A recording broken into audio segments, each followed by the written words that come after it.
Madame, Monsieur, bonsoir. Très heureux de vous retrouver encore une fois pour ce tout nouveau numéro de votre émission Le Point. Le Point qui est cette tribune consacrée aux journalistes et aux analystes politiques pour passer au crible les sujets ayant fait la une de l'actualité. Et comme d'habitude, mesdames et messieurs, nous recevons pour vous des confrères et des analystes politiques avec qui nous allons passer 1 heure de temps pour l'analyse des sujets que nous avons retenus cette semaine. Pour nous accompagner, nous recevons pour vous et pour la toute première fois Monsieur Sir Ado Mayakpo et les consultants et analystes politiques. Bonsoir monsieur. Monsieur, bonsoir. Merci de m'avoir invité. C'est un plaisir. Également sur ce plateau, Aliro Tchakala, un habitué, journaliste et directeur de publication du journal Courrier de la République. Aliro, bonsoir. Bonsoir Daniel et bonsoir à toutes celles et tous ceux-là qui nous suivent en cet instant. Voilà. L'actualité, mesdames et messieurs, a été marquée par cette disparition, entre guillemets, du président de la République qui a heureusement réapparu il y a quelques jours. Nous allons suivre ce reportage. Tout de suite après, on reviendra sur ce plateau avec les invités pour faire les analyses.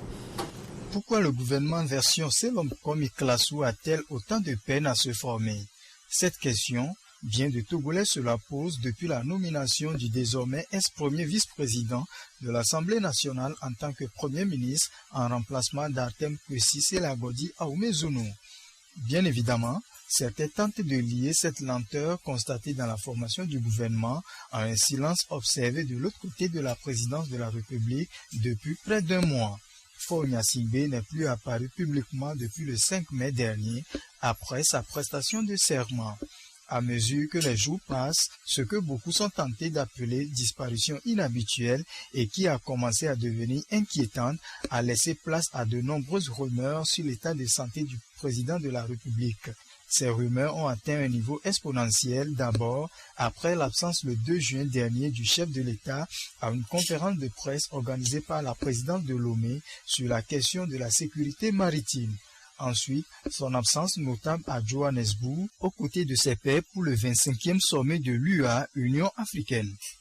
Et pourtant, quelques jours avant ce rendez-vous des chefs d'État africains, la présidente de Lomé a rassuré les uns et les autres de la présidente en Afrique du Sud du numéro 1 des Togolais. Le chef de l'État sera avec ses homologues africains au cœur des discussions au cours du sommet de l'Union africaine et ce sera l'occasion d'intensifier la mobilisation pour la conférence sur la sécurité maritime qui se tiendra à Lomé en novembre prochain. Malgré la garantie donnée par la présidente de Lomé, Faure Gnassingbé n'avait pas pris part au sommet de Johannesburg. Au contraire, il s'est fait représenter par une délégation conduite par Robert Doucet, son ministre des Affaires étrangères. Les rumeurs sur l'état de santé du chef de l'État se sont enflées lorsque les Togolais ne l'ont pas vu recevoir en audience le nouveau PM, ce qui devrait normalement se faire au lendemain de la nomination de celui-ci et la passation de service entre lui et l'ancien locataire de la primature. Cette situation paradoxale a amené certains à souhaiter que les autorités communiquent plus sur la question. Vœu rapidement exaucé puisque le mardi 16 juin dernier, Victoire Tomega Dobé, directrice de cabinet de la présidente de la République, est montée finalement au créneau pour rassurer dans les colonnes de Jeune Afrique de la présence à Lomé du chef de l'État. Selon cette dernière, le chef de l'État a eu plusieurs séances de travail dans son bureau au palais présidentiel. Après cette sortie, nul doute que la formation imminente du gouvernement Klassou devrait faire taire définitivement les rumeurs sur l'état de santé de Faure Gnassingbé. Visiblement, cela n'est pas le cas.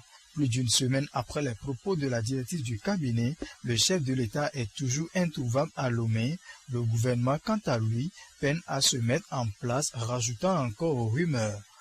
Certes, Faure Gnassingbé est un homme très discret, mais il n'a pas l'habitude de rester aussi longtemps en dehors de l'actualité.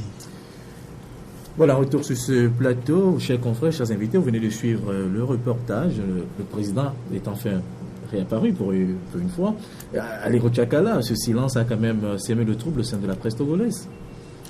Oui, les Togolais étaient bien inquiets, mais heureusement, Faure a fait une apparition qui aura le mérite de river le caquet à tous ceux-là qui allaient à leur manière, suivant que bon, il est malade, gravement malade, il est évacué sur l'Italie pour certains, en direction d'Israël pour d'autres. Donc, je crois que le président de la République, c'est un homme fait de chair et d'os, voilà. Donc susceptible de tomber malade. Donc, quand certains vont quand même égrener leur chapelet de malfaisance pour souhaiter le pire au président de la République, c'est là que moi je n'ai pas du tout été d'accord avec ces gens-là. Quoi qu'on dise, même à son pire ennemi, il y a deux choses qu'on ne lui souhaiterait, la maladie et la mort. Donc je crois que le pas de l'indécence a été franchi. Mais légitimement, les gens devaient s'interroger parce que le chef de l'État nous a habitués, nous Togolais, à des apparitions à des intervalles un peu plus rapprochés, mais plus de 2 semaines sans le voir apparaître sur les écrans de nos petits postes téléviseurs. Donc cela avait quand même fait enfler les rumeurs. Heureusement, il est réapparu. Et je crois que l'essentiel, c'est qu'il se porte bien et qu'il s'attelle quand même à la formation de son équipe gouvernementale. Donc je crois que c'est ce qu'on peut dire. Monsieur Adouma Yapor, quelle est votre réaction suite à toutes ces rumeurs qui ont surgi après l'absence du chef de l'État? Merci de me donner la parole. Quelle que puisse être la férocité du combat politique et les avatars de la vie politique, je trouve que ces rumeurs sont indignes, elles sont abjectes, elles sont impropres à la consommation intellectuelle. Et il y a comme une espèce de conventicule d'esprit faisandé qui colporte ces rumeurs pour essayer de détourner la nation de l'objectif qui doit être le seul, l'unique, c'est-à-dire le rassemblement autour de la construction de ce pays. Et je trouve ça un peu petit. Vous trouvez ça un peu petit, mais peut-être c'est le régime. On peut accuser d'une part peut-être la cellule de communication de la présidence d'avoir quand même procédé ainsi, parce que les Togolais veulent avoir les nouvelles sur le premier responsable du pays.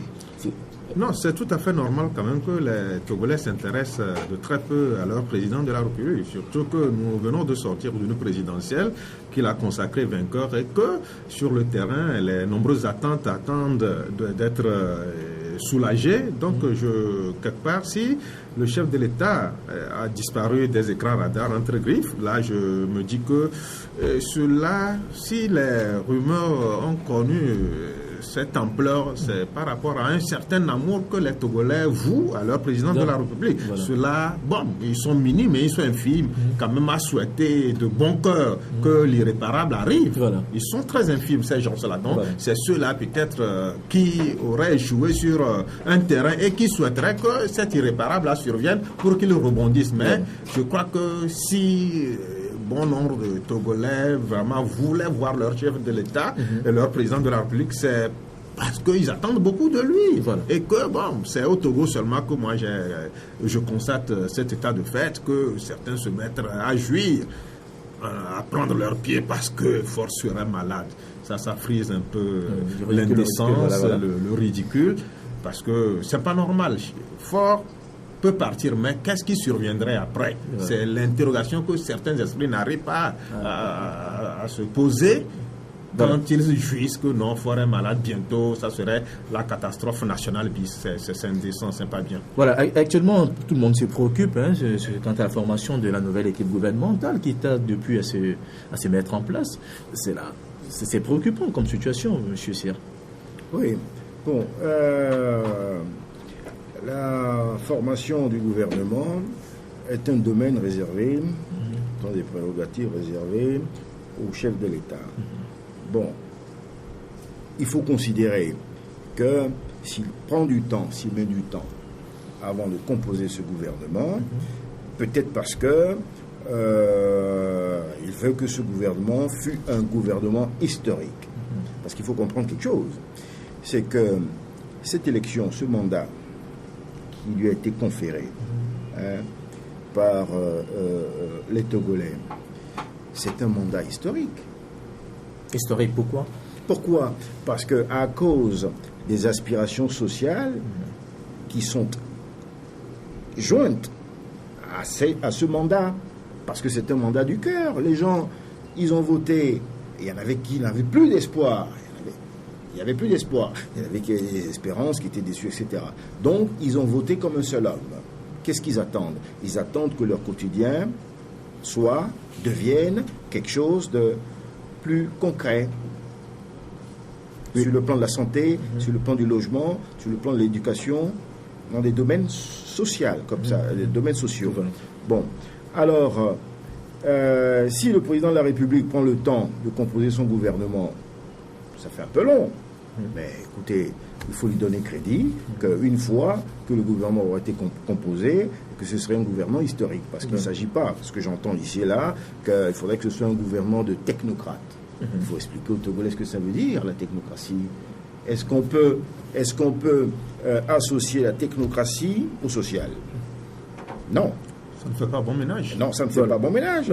Hein? La technocratie a toujours ôté de sa ligne de conduite le côté humain et social. C'est un mandat social. Ça veut dire que c'est un mandat qui s'intéresse à l'humain. Alors, quelles sont alors les bonnes personnes qu'il faut mettre si on ne met pas de technocrate au sein de ce gouvernement? C'est une question qu'on se pose. Ben, écoutez, moi je pense qu'il faut mettre des gens. Vous ne pouvez pas comprendre la souffrance des gens si vous n'avez pas souffert vous-même. Voilà. Vous comprenez ça?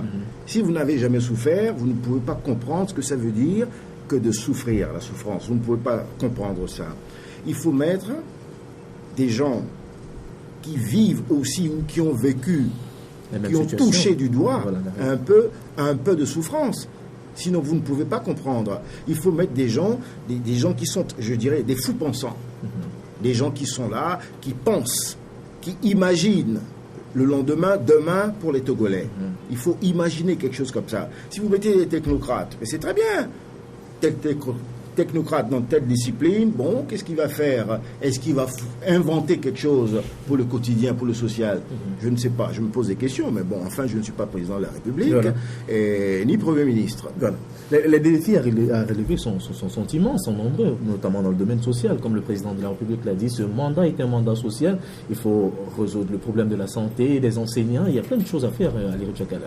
Oui, justement, c'est ça qui nous réconforte un peu, que bon, si le gouvernement peine à prendre corps, c'est pour quand même respecter un peu une certaine composition au niveau de l'équipe, que ces gens-là qui viendraient à être appelés à former l'équipe soient des gens quand même qui ont un penchant pour le social. Vous savez, de tout temps, le gouvernement des anciens premiers ministres que nous avions connus, c'est des gens qui n'innovaient pas, c'est pas des gens de vision, c'est des gens qui venaient, bon, ils étaient plus techniques que des gens qui devraient se consacrer entièrement. Est-ce qu'on peut dire que c'est la même chose avec Humbo?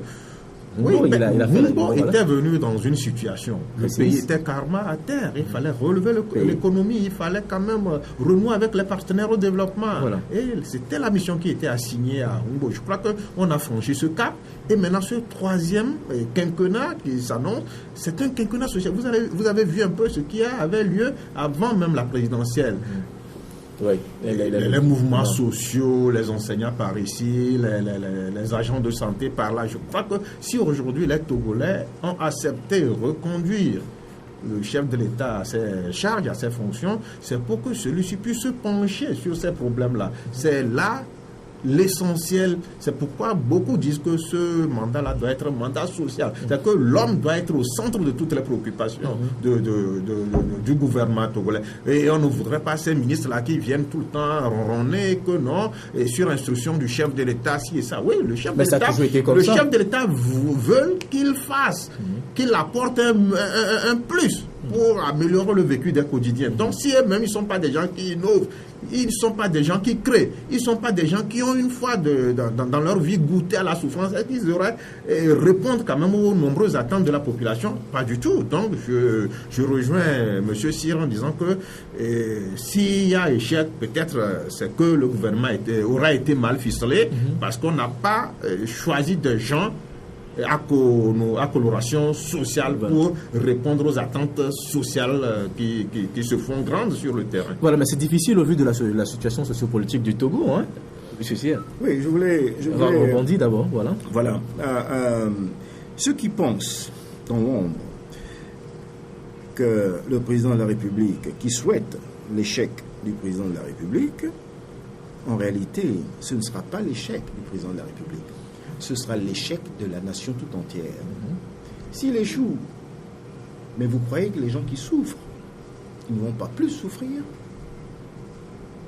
Il y a des moments dans la vie d'une nation, d'un pays. À un moment donné, je vais devoir expliquer ce que ça veut dire un pays aux gens. Hein. Un pays, qu'est-ce que c'est? C'est comme une maison, vous comprenez? Et dans cette maison, c'est une maison familiale. Et dans cette maison, vous avez des familles entières, voilà, qui sont là, qui y vivent. Et dans cette maison, vous avez par cycle, par moment, on désigne un chef de maison.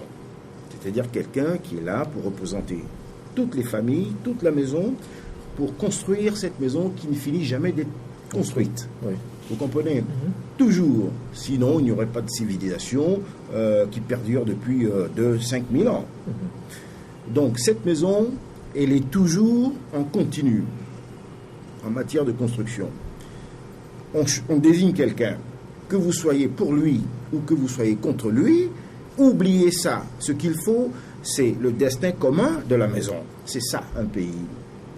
Mais au-delà de ça, il y a quand même des divergences internes. Hein. Mais ces divergences... Voilà, il ne faut pas quand même regarder dans le même sens. Ces divergences, elles sont naturelles, ces divergences.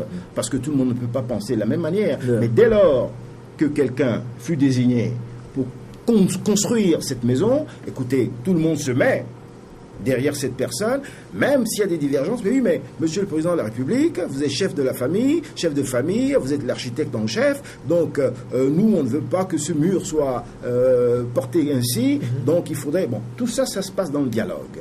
Mais vous avez des gens qui contestent toujours, qui refusent... C'est pas dû peut-être au fait que l'adversaire en face ne veut pas comprendre, ne veut pas faire des concessions également? Mais, écoutez, tout est une question de je fais un pas vers vous, vous faites un pas vers moi. Voilà. Le problème de ce pays, qu'est-ce que c'est? C'est que ce pays fonctionne sur des malentendus depuis des temps et des lustres. Donc il va falloir éventrer ces malentendus qui font que les gens ne se parlent plus. Je vous donne un exemple. Les humains, ils ont quoi comme code? Ils ont le langage. Voilà. Même les animaux ont leur signe, ont leur langage, etc. Si vous ne pratiquez pas, vous n'exercez pas ce langage pour vous comprendre, est-ce que vous pensez une seule seconde qu'il y aurait osmose, qu'il y aurait un minimum de consensus entre vous? Parce qu'il y a des gens dont le métier, dont la vision, dont l'ambition, c'est de diviser pour régner. Mais le langage, par exemple, dans le cas togolais, on a eu recours au langage plusieurs fois. Je veux parler des dialogues. On a eu Togo Télécom, on a eu le CPDC, mais tout cela n'aboutit à rien, à Lire Tchakala. Non, les gens n'y allaient pas de bonne foi. Voilà. Les gens allaient avec des idées arrêtées que, bon, peut-être que moi, je me sens très bien dans mon rôle et que je n'entends pour rien au monde me départir de ce rôle-là. La maison peut s'embraser, ça m'importe très peu. Donc, voilà. C'est ce manque de sincérité. Si les gens étaient sincères avec eux-mêmes et si les gens se disaient que non, nous avons un pays et que si, de par notre indélicatesse, on vient à plonger le pays là dans l'incertitude, nous tous nous serons responsables. C'est comme un navire. Et quand on fait un faux pas que le navire vient à connaître un incident grave comme ça, nous tous nous allons couler, mais voilà. Certains ne se l'approprient pas ainsi. Ils pensent que non, quand le navire va couler, eux ils seront quand même à l'abri. Non, c'est ça le drame. Si les Togolais et depuis là sont là, tournés autour du pot, c'est ce manque de sincérité là. Les gens ne vont pas de bonne foi pour dialoguer et sortir avec le strict minimum de consensus autour de ce qui pouvait réunir les Togolais pour construire cette maison qu'est le Togo. Donc je me dis que on a dépassé ces stades-là. Les gens ont connu des pires situations que la nôtre, mais à un moment, ils ont convenu de s'asseoir et de discuter de façon sincère. Ils sont parvenus quand même à des accords qui durent dans le temps. Voilà. Mais ici, si on est là à ne pas nous entendre, à tourner en rond, à revenir sur les mêmes sujets pendant plusieurs décennies, c'est que quelque part, il y a ce manque de sincérité. Les gens ne mettent pas l'intérêt du pays au-dessus de leur petite personne. Voilà. C'est là la triste réalité. Voilà, si vous le rejoignez, parce qu'on suit depuis l'actualité sociopolitique du Togo de près, vous le suivez également, vous la suivez également, il n'y a pas d'évolution. Il faut quand même mettre de côté nos divergences et puis peut-être construire le pays ensemble. Mais ces divergences-là, ce qu'il faut comprendre, c'est qu'elles sont entretenues. Il y a des gens dont l'intérêt et d'entretenir et de faire grandir ces divergences qui sont pour la plupart artificielles. Voilà. Et ces gens-là, il va falloir qu'ils comprennent une chose. Une élection a eu lieu. Un candidat a été élu. Et une élection contestée. Mais on va contester C'est pendant toujours, combien voilà. d'années? Voilà.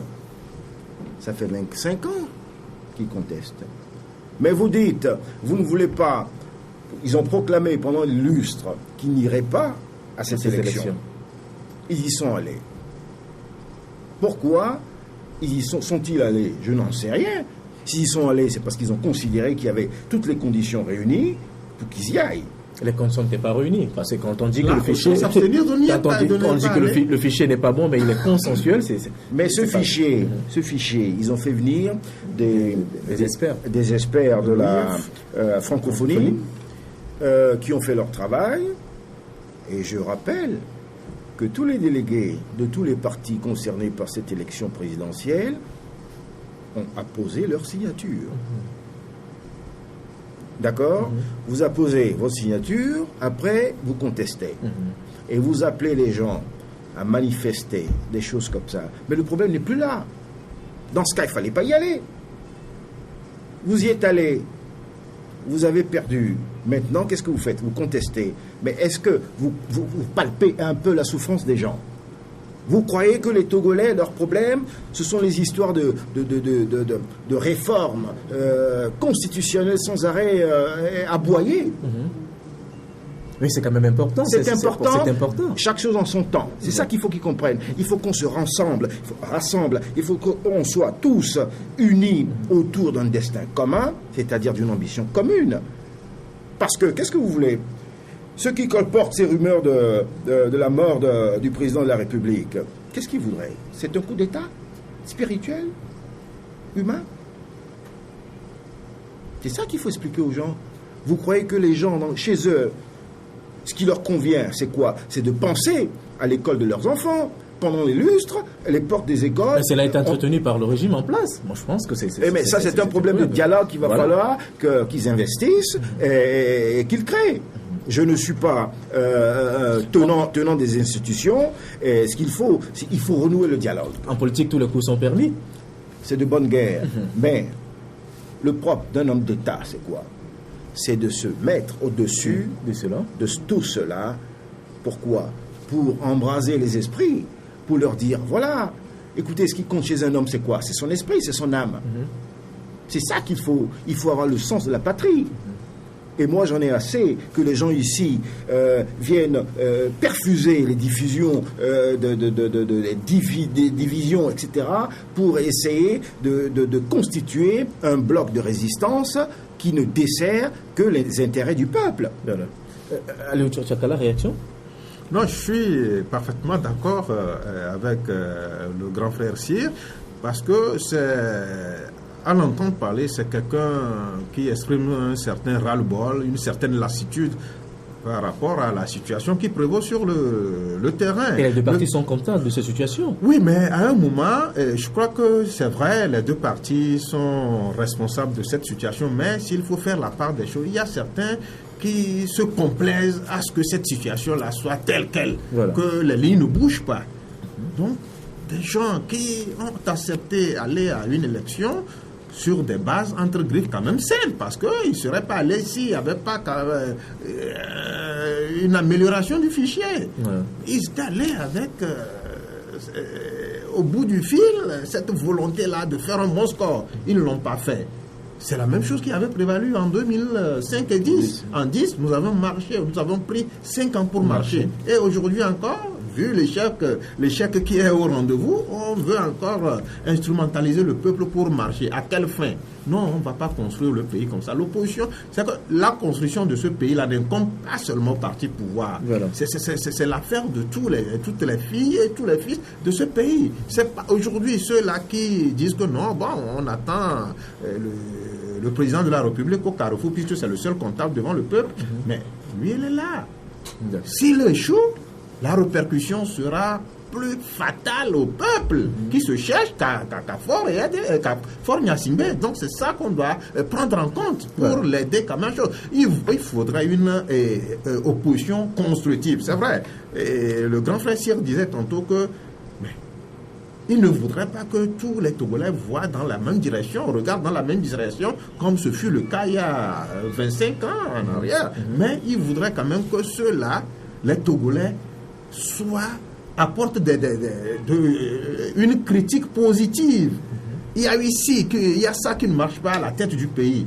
Et l'opposition dit que non, par rapport à cette situation qui prévaut, voilà ce que nous nous proposons et ensemble on va étudier. Mais dire que non, on refuse de nous associer, nous refusons de nous associer au débat pour la construction, que c'est seul fort qui est comptable devant le peuple là, je crois que c'est manquer d'égard à ce peuple qu'on aspire un jour gouverner. Là, je me dis que c'est une indication de l'opposition, elle ne joue pas à fond son rôle. On a vu un peu dans certains pays. Le cas du Togo n'était pas aussi pourri que c'est celui de la Guinée, sous Lansana Conté et tout ça. Mais les Guinéens ne sont pas allés demander aux bailleurs de fonds de suspendre leur coopération avec leur pays, la Guinée. Voilà. Vous voyez, donc ici, si les gens sont allés jusqu'à franchir ce pas, je crois que c'est le pas de trop et que c'est pas bien. Voilà, les défis qui attendent le Togo sont majeurs. Hein. Il faut quand même aussi aller vers cette démocratie à la base. Je vais parler par exemple du développement, de la décentralisation avec l'élection des locales qui tard toujours à venir. C'est quand même important ce sujet également. Oui. Alors, qu'est-ce qu'il faut décentraliser? Avant de décentraliser, il faut, si vous voulez, il faut rassembler les énergies. Parce que moi, je suis bien d'accord qu'on me sorte des mots comme ça, décentralisation, réforme, tout ce que vous voulez. Très bien. Mais l'essentiel, c'est de rassembler les énergies, les esprits. Il faut que les gens prennent conscience. Il faut réveiller les consciences endormies. Dans ce pays, vous avez des consciences entières endormies. Des gens qui ne savent pas de quoi il s'agit.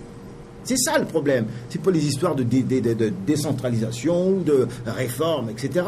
Et il faut d'abord, vous savez, avant d'aller à une bataille, il faut mobiliser. C'est ça qu'ils n'ont pas compris dans ce pays. Il faut mobiliser, il faut réveiller les consciences endormies. C'est ça le problème. Quelle conscience endormie? Écoutez, il faut... D'abord, je vais vous donner sur ce point... Est-ce que le fait d'organiser les réformes, par exemple, ne contribue pas à l'éveil des consciences? Les réformes sont une dominante secondaire. Ça n'est pas une priorité pour le moment. C'est le social qui constitue le bloc, c'est-à-dire la matière première de ce mandat. Ce sont les réformes sociales, si vous voulez. L'éducation, la santé. Mais vous croyez que de chez eux, installés, assis, les Togolais pensent aux histoires de réformes constitutionnelles pour savoir si le mandat eût été limité? Ça n'est pas une priorité pour les Togolais. C'est une dominante secondaire. Ça veut dire quoi? Ça veut dire qu'il faut le faire, il faudra le faire à un moment donné.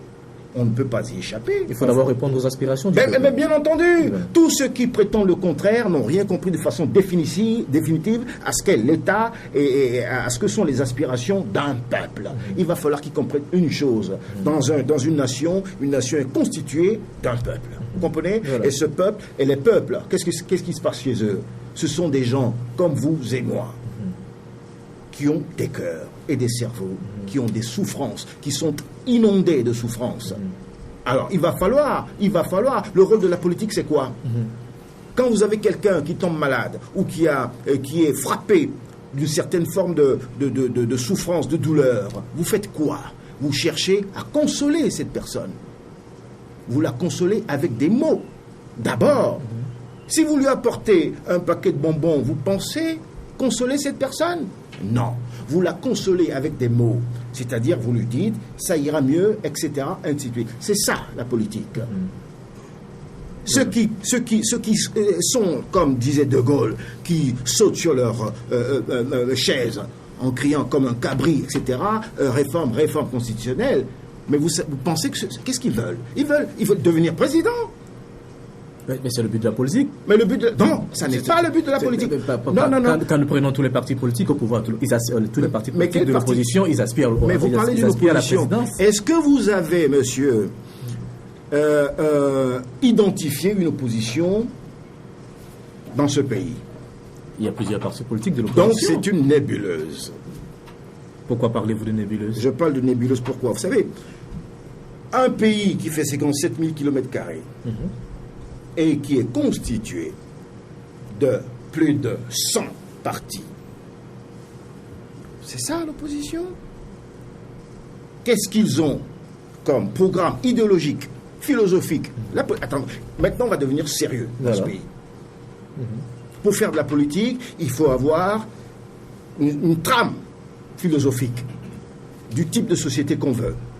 Est-ce qu'on veut un type de société libérale, ultralibérale, ou une société dans laquelle la place de l'homme fut essentielle? Est-ce que ce que vous appelez opposition ou etc., est-ce que ces gens ont expliqué cela au peuple? Non. Je m'excuse. Parce que c'est très important. Allez-y. C'est très important. Jamais cela n'a été expliqué au peuple. Est-ce que c'est rien que ce travail qui incombe à l'opposition? Le parti au pouvoir aussi peut le faire. Mais bien sûr, mais le parti au pouvoir, je ne l'entends pas. Voilà. Je n'entends pas le parti au pouvoir. Il y a eu des élections présidentielles qu'ils ont gagnées. Depuis, c'est le vide. Si le président de la République prend, lui, le temps de composer son gouvernement avec son Premier ministre, c'est une autre affaire. Mais le parti, qui est l'ossature même de la majorité, c'est-à-dire le squelette autour elle est constituée la chair majoritaire. On l'entend pas. Je n'ai pas encore, une seule indication d'esprit philosophique de ce parti. Donc, en un seul mot, il faut rebâtir le Togo. Il faut réinventer. On a construit sur des piliers pourris. Il faut réinventer le Togo. C'est ce que je pense qui sera fait. Il faut un idéal togolais. Voilà. Vous ne pouvez pas conduire un pays où des prétendants nains ne peuvent pas vouloir grandir ce pays sans avoir au préalable eu une philosophie de développement sociétal pour ce pays. Il faut qu'on m'explique ça. Voilà. Allez, Tchakala, réaction? Oui, mais je suis avec grand intérêt le développement de M. Siraj Mahakwa. Vous savez, ce qui a toujours manqué à ce pays, c'est cette vision-là. C'est malheureusement des gens sans grande vision qui tiennent les câbles de ce pays. Il va falloir que nous arrêtions un peu pour voir le chemin parcouru et voir ce qu'on réserve à l'avenir, à la postérité. Parce que c'est sur toujours ces bases bancales-là que nous évoluons. Et un pays ne saurait avancer dans pareille situation, dans pareil cas. Tout ce qui a fait constituer un échec ou bien des échecs pour ce pays, c'est sur les mêmes bases. Jamais on ne s'est donné cette peine-là de s'arrêter, voir ce qu'on a fait, les fruits que cela a porté, pour voir, pour mener un débat critique autour de ce que nous avions eu à faire, qui se sont avérés des échecs pour repartir sur des bases saines. Au niveau des partis d'opposition, de la nébuleuse, comme M. Sirem l'appelait, on ne voit pas cela. Au niveau même du parti au pouvoir aussi, il n'y a pas cela. Donc, il va falloir aujourd'hui que le Togo s'identifie à quelque chose. On ne voit pas cela. Aujourd'hui, quand on voit certains pays qui sont à côté de nous, ils ont quand même des choses qu'ils défendent farouchement. Et c'est ça qui les singularise. Mais au Togo, on n'a pas su cet idéal-là qui va nous singulariser, Togo comme une entité qui, quand on cherche le Togo, on le verrait sur un angle plus sérieux que ce que nous voyons là. Il n'y en a pas au Togo. Donc, nous souhaiterions que ces leaders-là, qu'ils soient de l'opposition ou bien du parti au pouvoir, soient ces architectes-là du Togo de demain. Il va falloir qu'on remette tout à plat, qu'on rase tout et qu'on reprenne la construction de ce pays sur des bases un peu plus sérieuses et plus saines pour répondre aux nombreuses attentes qui sont sur le terrain. Vous voyez des gens, mais vous direz que c'est des gens quand même qui ne présentent pas des aspects des gens de ce 21e siècle. Des gens qui ont été déformés par la souffrance. Des gens, vous êtes malade, vous avez cette peine-là, allez vous soigner à l'hôpital parce que on vous demande une petite analyse, bien que ce soit un cas sérieux. Les résultats de ces analyses, comme le dirait un de nos confrères, c'est toujours négatif, on ne voit rien. Vous allez, pour faire peut-être la radiographie, on vous dira que les appareils sont en panne. C'est là, c'est ce que les Togolais veulent. On va même dans les établissements scolaires.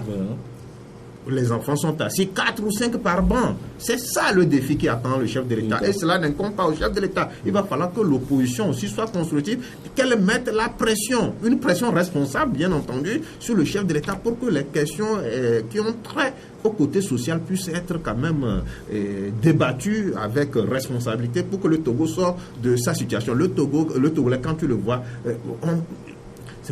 on peine à voir cette fierté-là, cette flamme de l'espoir en ces Togolais-là. Voilà. Pourquoi? Parce qu'à un moment, les politiques ont manqué de prendre en compte ce qu'il fallait prendre pour soulager les souffrances du pays. Cet émoussement. Voilà. Non, oui, bon, on dira que puisque c'est devenu un peu redondant, c'est les mêmes choses qu'on voit, que ce soit le premier quinquennat, que ce soit le deuxième quinquennat. C'est pourquoi ceux-là qui aujourd'hui disent que ce quinquennat n'aura d'autres colorations qui respectent un peu les aspirations du peuple que cette coloration sociale-là. Donc je crois que c'est une perche qui a été lancée à l'endroit des faiseurs d'hommes. Voilà. Donc, si Fort peut-être se donne cette peine de lire la tribune de Cyr, peut-être qu'il tirera beaucoup de choses, beaucoup de leçons. Le président de la République l'a dit, ce troisième mandat, c'est un mandat social. On espère vraiment que ça soit un mandat social et répondre aux aspirations des uns et des autres, comme vous le stipulez si bien. Il faut également rappeler, monsieur Doumayapo, que vous publiez beaucoup de tribunes. Hein. Vous avez une tribune qui est intitulée, par exemple, « Les raisons psychologiques de la réussite d'un programme ». Qu'est-ce que vous véhiculez dans cette D'une réussite programmée. D'une réussite programmée, excusez-moi. Qu'est-ce que vous voulez véhiculer comme message dans cette tribune? C'est simple. Tout découle de ce troisième mandat, qui pour moi a comme par miracle effacé les deux premiers. Pourquoi? Je dis que ce mandat, c'est un mandat historique pour le président de la République. Toujours par ce problème social.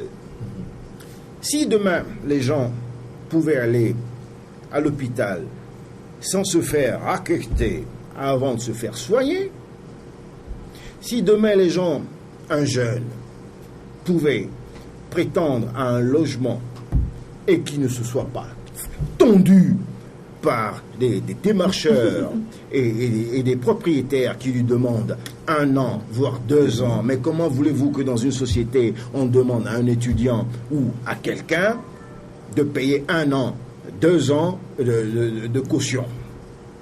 C'est énorme. Mais c'est considérable. C'est anti-social. Cette personne qui n'a pas le choix, qui va peut-être voler, qui va peut-être se prostituer, qui va peut-être faire ce qu'il peut pour réunir ces 2 ans de caution.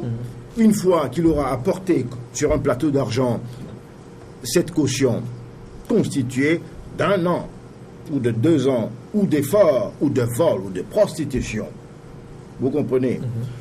Avec quoi cette personne va s'installer, va nourrir ses enfants, va manger, va se soigner, va envoyer ses enfants à l'école, ou lui-même, s'il est étudiant, va pouvoir prendre la moto pour aller à l'école. Pour moi, c'est la première des injustices qu'il va falloir que ce gouvernement, qui est tant entendu, règle. Il faut que le gouvernement, par décret, je ne sais pas qu'est-ce qu'ils veulent, il faut qu'ils interdisent aux propriétaires. Cela a été fait. Ah ben il faut qu'il le fasse. Cela a été fait. Il faut qu'il le fasse. Il faut qu'il le fasse. Les autres continuent. Ah ben oui, mais écoutez, ou alors c'est le citoyen qui impose sa loi à l'État, ou alors c'est l'État qui fait régner sa loi. Il faut savoir. Donc, il faut que tout, si ça a été fait, il va falloir que chaque citoyen qui aura été raquetté par un propriétaire ou par un démarcheur puisse avoir la possibilité de porter plainte. Donc, je rejoins quoi? Je rejoins l'aide judiciaire. Tout ça, ça fait partie du social. Vous comprenez? Ça fait partie du social. Et les Togolais n'ont plus foi à leur justice, parce qu'on sait ce qui se passe au palais de justice de nos jours. C'est autant de défis qu'il faut relever. Donc, mais bien sûr. Voilà. Mais vous pensez qu'on peut relever ces défis si on était divisé? Si on reste divisé? Vous pensez? On ne peut pas. Aucun pays ne s'est construit sur la division. Je ne vais pas rentrer dans l'histoire des civilisations, mais aucun pays jamais ne s'est construit sur des divisions. Alors, il va falloir que des esprits endormis dans ce pays commencent à se réveiller. Il faut que les Togolais prennent conscience. Vous savez, ça m'emporte sur la notion du devoir et des droits. Vous avez des droits. Vous entendez que l'État soit présent lorsque vous avez tel manquement, etc. L'État fera son devoir. Il se doit de le faire. Mais vous avez aussi des devoirs. Et ces devoirs sont autrement plus importants envers la société. D'où le problème des incivilités. Comment vous voulez construire un pays s'il y a un coup d'État permanent en matière d'incivilité? Ça n'est pas possible. Ça n'est pas possible. Il y a aussi un problème d'éducation à porter à l'endroit de la jeunesse, sans laquelle demain n'a pas d'avenir. Aliou Tchakala, M. Adoumayako pose un problème très important, relatif par exemple au civisme. C'est quand même important. Il faut peut-être amener les Togolais à, peut-être pas rééduquer, c'est trop dit, mais quand même à rappeler ces notions aux Togolais. C'est vraiment important. Oui, sur ces notions, je crois que le Togo ne peut pas se réjouir parce que vous circulez en pleine rue, ce que vous voyez, les comportements des gens, ça donne froid dans le dos. Il y a quand même un Premier ministre qui s'est rendu compte de la situation et qui a voulu mettre la presse à contribution pour réparer cela. Et on avait commencé, vous et nous, et cela avait commencé quand même à donner des résultats probants sur le terrain. Ouais. Mais quand l'ancien Premier ministre est venu, le premier acte qu'il avait eu à poser, c'est d'interdire quand même de façon explicite ces insertions-là que nous avions baptisées le coin du citoyen ou bien la citoyenneté dans nos colonnes. Donc, un Premier ministre qui vient, au lieu de renforcer cela et qui se dit que non, moi, mon premier combat, ça serait contre. Et ce que les journalistes font très bien dans l'endroit pour la citoyenneté, là, c'est extrêmement grave. Aujourd'hui, vous circulez, vous voyez des gens qui ne roulent pas bien, ils prennent des sens interdits, vous les interpellez, ils vous injurient, et puis ils disent des choses pas très gaies sur vous. Si c'est sur vous qu'ils disent cela, ça passera. Il va jusqu'à même insulter votre arrière-parent, que non, ça, c'est grave. Si aujourd'hui la jeunesse a des droits, il va falloir qu'elle reconnaisse aussi qu'elle a des devoirs vis-à-vis de la patrie. Et la jeunesse étant l'âme d'un pays, il va falloir que cette jeunesse-là soit au cœur de toutes les préoccupations des gouvernants. Comment est-ce qu'une jeunesse peut savoir qu'elle a des devoirs si, au plus haut sommet de l'État, le strict minimum qui devrait lui revenir de droit, on ne lui concède pas ça? C'est ça le problème. On ne va pas attendre tout de l'État, on ne va pas attendre tout de l'État, mais le strict minimum qu'il faut à la jeunesse pour qu'elle s'épanouisse, pour qu'elle joue à fond sa partition, ça n'existe pas. Donc cela interpelle et les gouvernants de faire en sorte, par exemple, un jeune étudiant qui peut-être n'a que 30 000 francs d'aide, mais à qui on demande de donner combien de mois de caution pour se trouver un petit espace où mettre ses cahiers qu'on sort. C'est inadmissible. Ce jeune étudiant ne peut que crier son ras-le-bol, peut crier sa colère contre ceux-là qui sont à la tête du pays. Vous voyez? Donc il va falloir quand même qu'on mette la jeunesse au cœur de tout, puisque la jeunesse c'est l'âme du pays. La jeunesse c'est l'avenir d'un pays. Beaucoup de pays aujourd'hui se tiennent la tête parce que la jeunesse, c'est la chose qui manque le plus chez eux. Quand vous prenez l'Allemagne, l'Allemagne a une population vieillissante. L'Allemagne paierait tout pour avoir une jeunesse aussi active que la nôtre. Mais quand on fait tout pour clochardiser cette jeunesse-là, quand on fait tout, surtout les politiques, pour réduire cette jeunesse-là aux marches de tous les jours, à la lecture des notions et tout ça, je me dis qu'il y a un problème quelque part.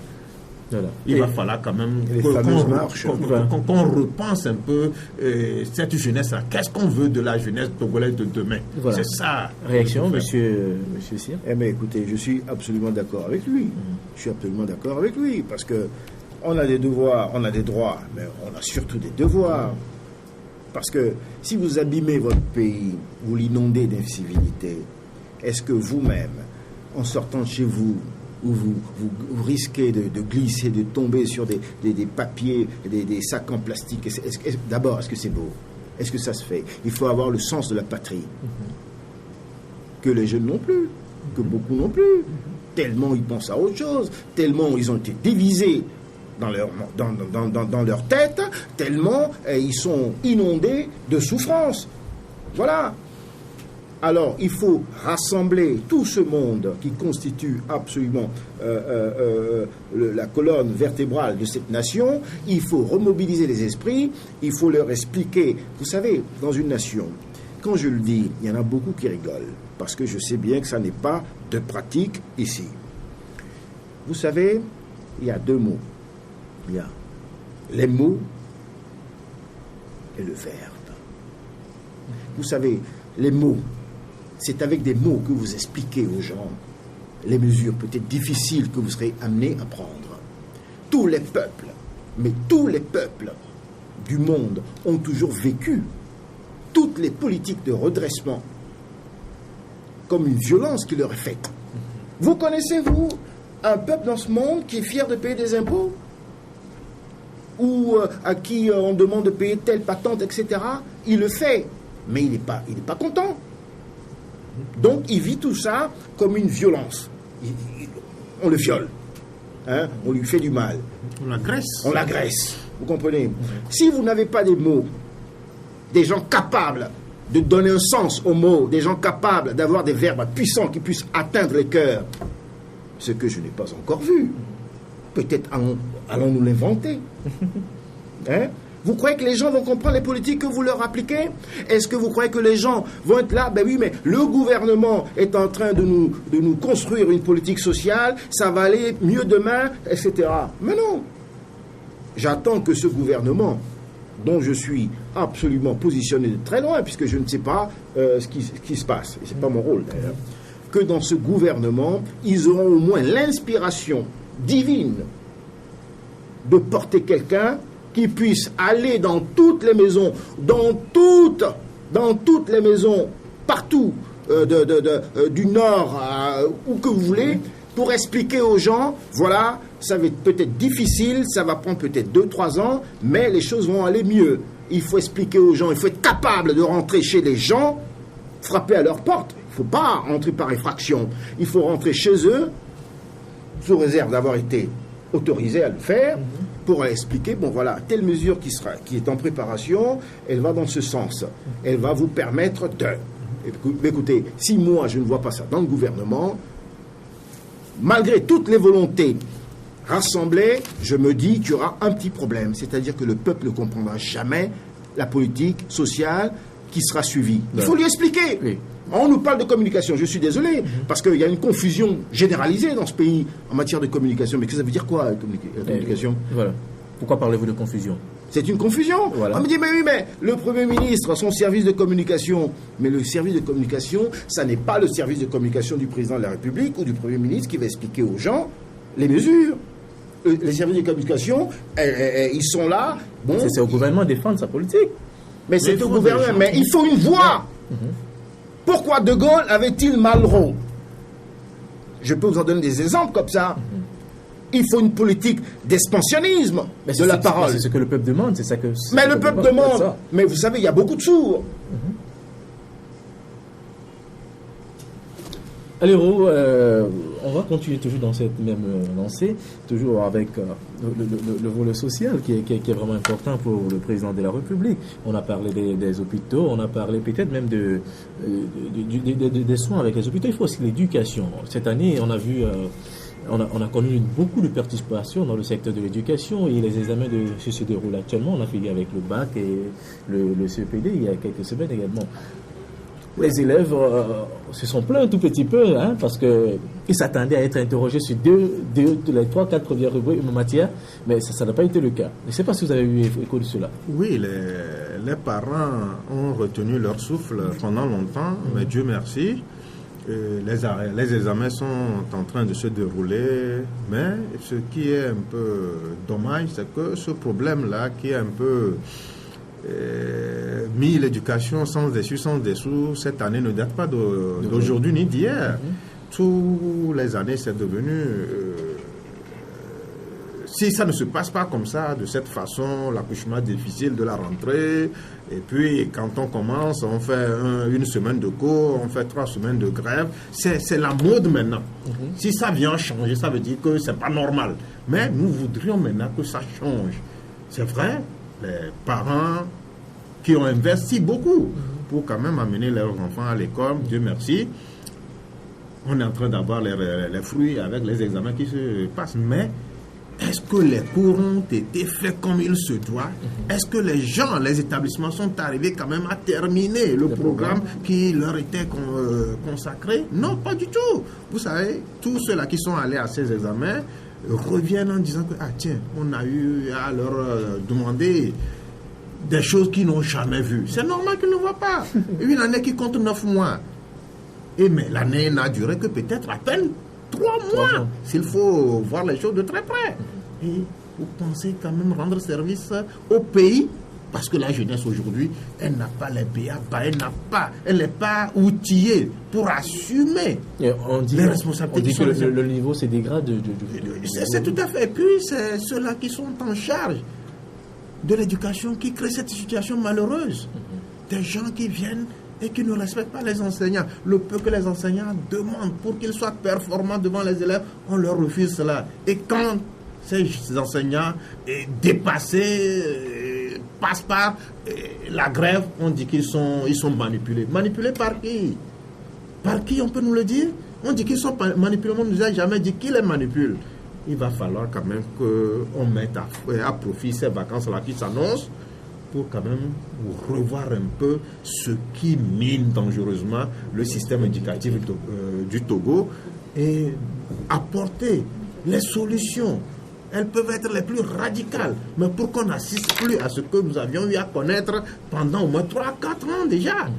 Je ne sais pas si ça fait plaisir aux gens quand même qu'à chaque rentrée, on dise que dans la rentrée c'est le 4 septembre, mais le 4 septembre, là, ça va jusqu'à la fin du mois de septembre. Et ce temps creux-là, on ne le met pas à profit pour peut-être régler certains petits détails qui viennent peut-être chambouler la donne. Là, je dis que Faure doit quand même s'investir sur ce côté-là. S'il doit chercher le profil qu'il faut pour quand même, pour qu'une fois pour de bon, les problèmes ayant trait à l'éducation puissent être résolus, là je crois que ça vaut la peine. Il faut chercher le meilleur profil. Monsieur Cyr, demain de l'éducation, c'est un autre défi à relever. Mais ça fait partie, ça englobe le social. Et voilà. Ça englobe le social. Moi, vous savez, il y a quelque chose qui me fait beaucoup de mal. Quand je vois un enfant, c'est un enfant, mais il y en a qui peuvent aller à l'école et d'autres qui restent à la maison.